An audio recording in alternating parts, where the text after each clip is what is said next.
Assalamualaikum warahmatullahi wabarakatuh. Saya Billy Adam dengan nomor NIM 08201050 mau menjelaskan tentang teori kapasitor dan sistem kelistrikan dengan mata kuliah fisika dasar. Dan di sini saya akan menjelaskan teori kapasitor. Sebelah gambar sana adalah kapasitor dan sebelah gambar yang sebelah kiri adalah teori kelistrikan dari arus listrik dan tegangan listrik. Next. Dan ini adalah kapasitor. Apa itu kapasitor? Kapasitor adalah alat yang dapat menyimpan muatan listrik di dalam medan listrik dengan cara mengumpulkan ketidakseimbangan dari komponen listrik yang dibebankan oleh permukaan yang berhubungan yang dipisahkan oleh penekat di dalam komponen elektronika. Dan kita bisa tahu itu adalah gambar dari kapasitor dan ini adalah lambang dari kapasitor. Ini adalah lambang plus dan ini adalah lambang min. Dan kalau misal di gambar aslinya atau di bentuk aslinya ini adalah yang putih adalah min dan yang hitam ini adalah plus. Jadi kalau misal kita pasang di dalam komponen elektronika min, jika kita min kita patokan dengan gambar putih ini adalah sebagai arus min. Next.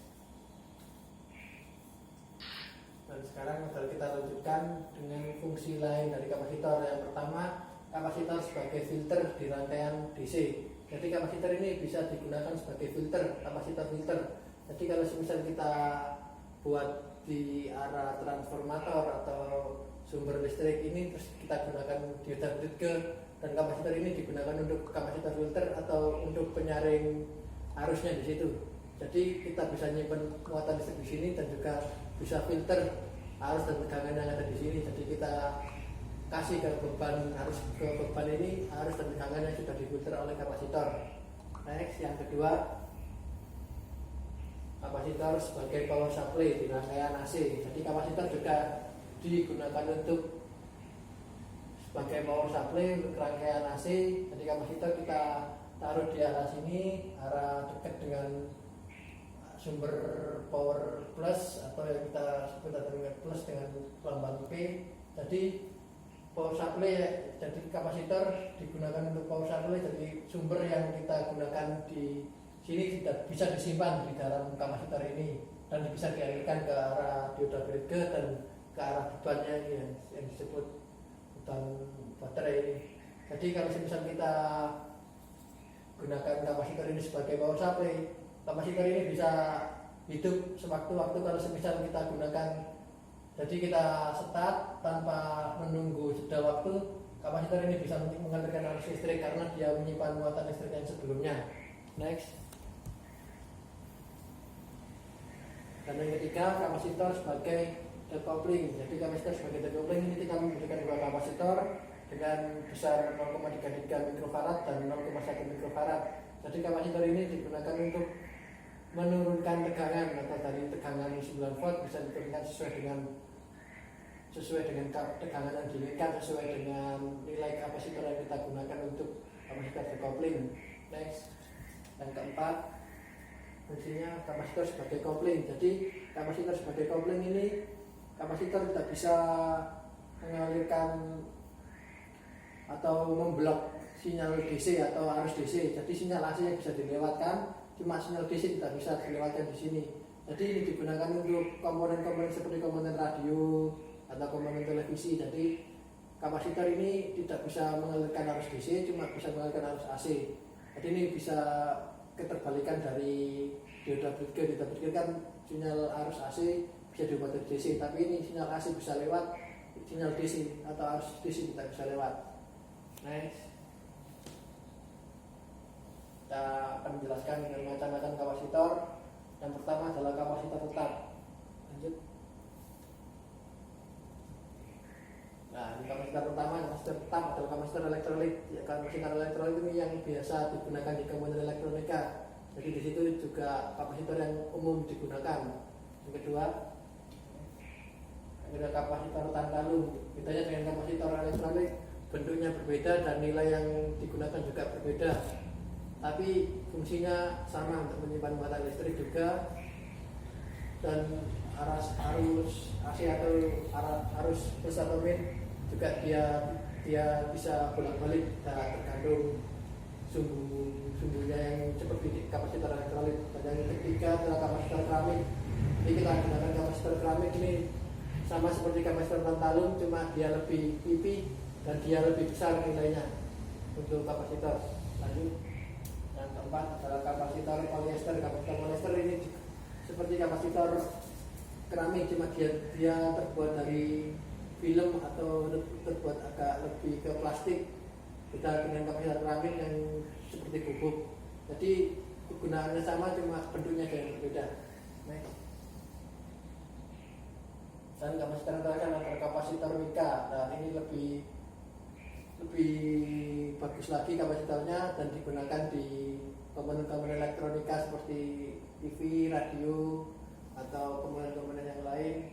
Dan ini nilainya juga sama, hampir sama dengan polyester, cuma dia ada berbeda dengan polyester, yaitu dari segi bentuknya dan segi pembuatannya.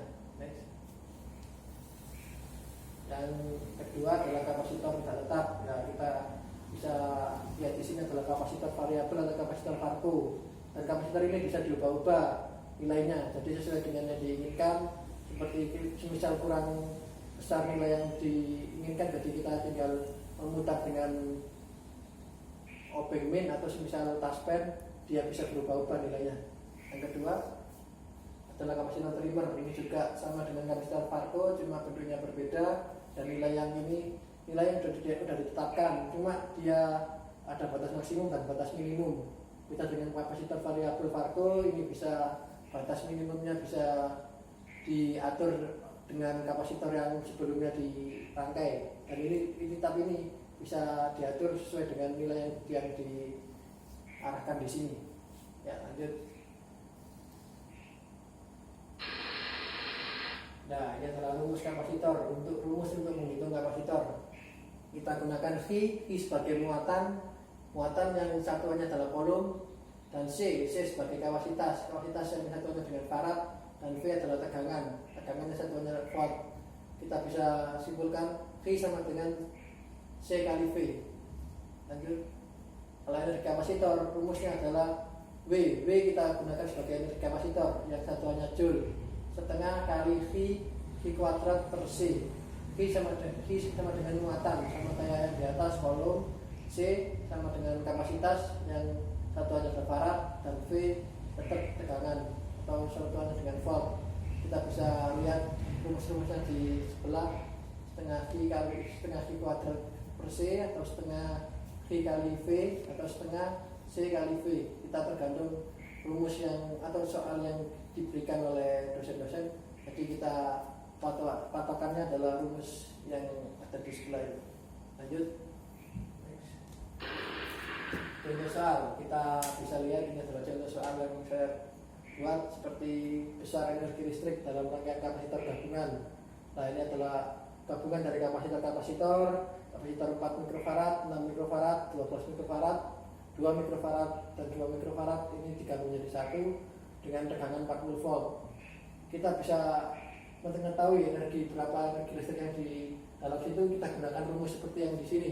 Jadi kita hitung terlebih dahulu rumus yang di atas itu 4, 6, 12. Kita hitung dulu dan hasilnya adalah 2 mikrofarad. Selanjutnya kita gabung 2 mikrofarad itu dengan 2 kapasitor yang di bawah, jadi kita dapat hasilnya 1 mikrofarad. Nah, dan akhirnya kita kapasitas gabungan 5 kapasitor itu kita bisa hitung dengan rumus E per P sama dengan setengah kali C kali V kuadrat. Setengah kali 3 kali 10 pangkat 4 kali 40, dan hasilnya adalah 2,4 kali 10 pangkat 3 Joule, dan jawabannya adalah D. Lanjut.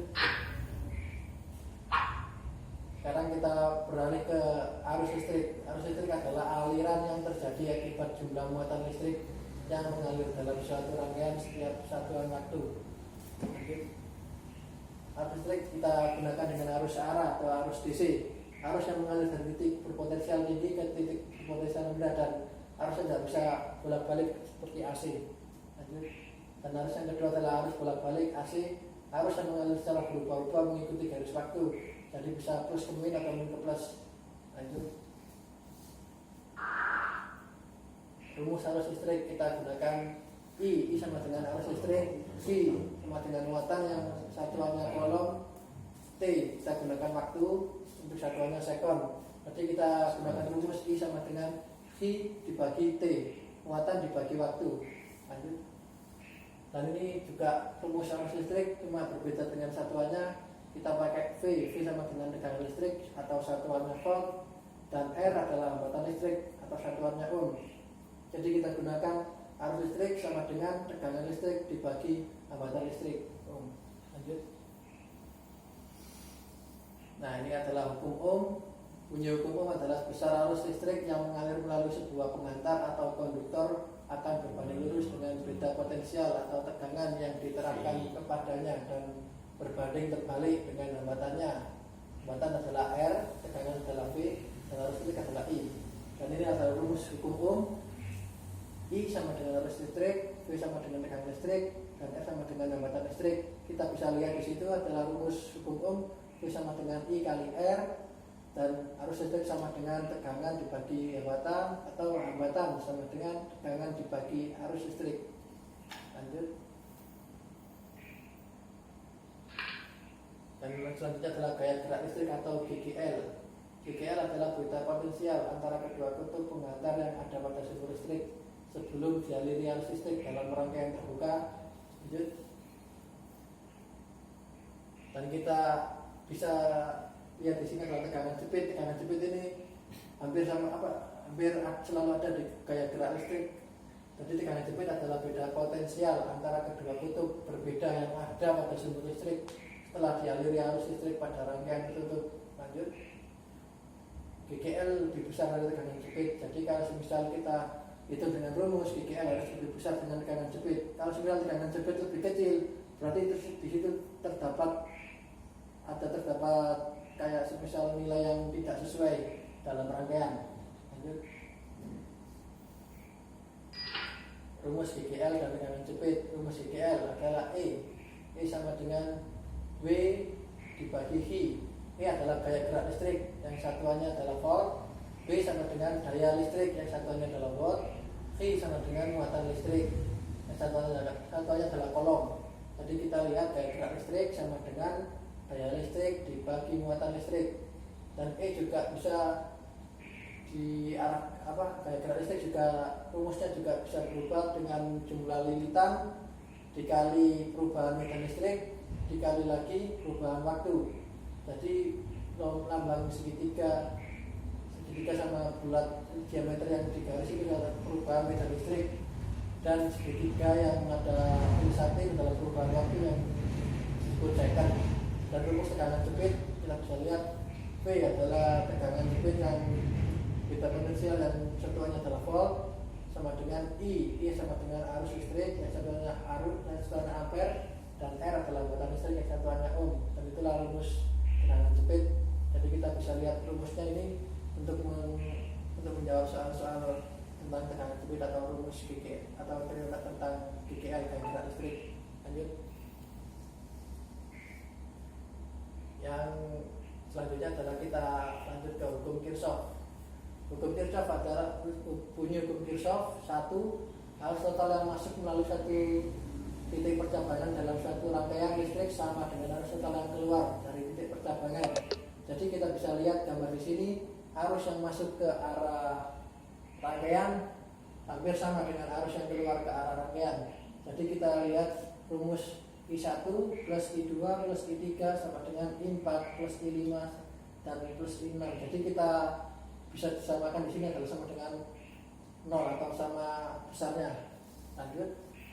Dan hukum Kirchhoff yang kedua adalah total tegangan beda potensial pada suatu rangkaian tertutup adalah 0. Jadi kita bisa menghitung tegangan dari tegangan 4 rangkaian ini bisa sama dengan 0.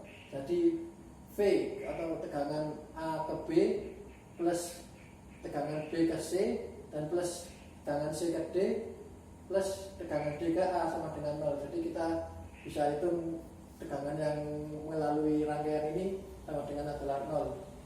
Lanjut. Rangkaian RC atau kita gunakan resistor dan kapasitor.